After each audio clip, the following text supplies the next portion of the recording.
Eh bien bonjour les amis, donc Alain Valencia va vous faire aujourd'hui un petit poulet à sa façon. Pour ça je prends un poulet de campagne. D'abord j'ai fait une marinade dans un saladier donc. Alors la marinade c'est un peu d'huile d'olive, un demi-verre ou trois quarts d'un verre de vin blanc sec, du sel, du poivre, du paprika, un peu de piment, curry, un peu de gingembre. Moi j'ai pris du piment d'Espelette, hein, juste un seul, ça suffit, un peu haché, de l'oignon haché, un demi-oignon. Je vais mettre quelques champignons dedans pendant que ça cuit.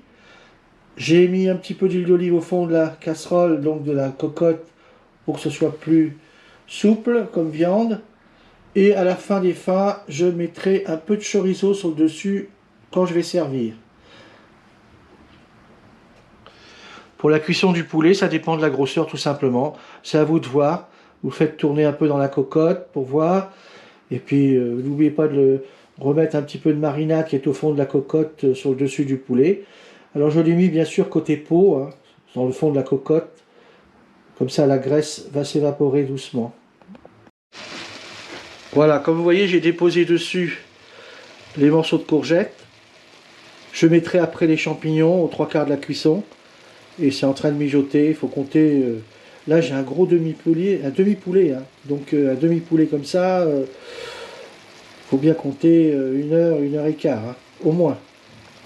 C'est à vous de voir. Voilà, donc je viens d'ajouter mes champignons de Paris, légèrement émincés. Comme ça, sur le dessus bien sûr, comme ça ils vont fondre tout doucement sur la viande et donner encore un peu de goût. Donc voilà les amis, le poulet étant cuit, je l'ai sorti de la cocotte. J'ai gardé le jus un peu dans la cocotte pour le garder au chaud. Je le mettrai par-dessus après.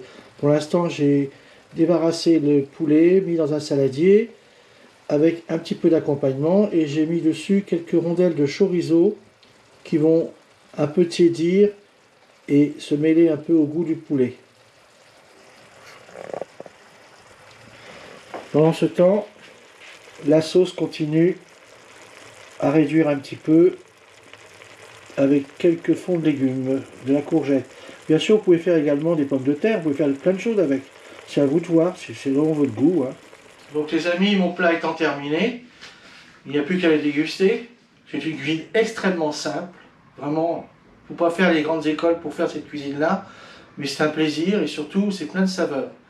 Donc si vous faites un jour ce plat, je vous souhaite un très bon appétit et à bientôt.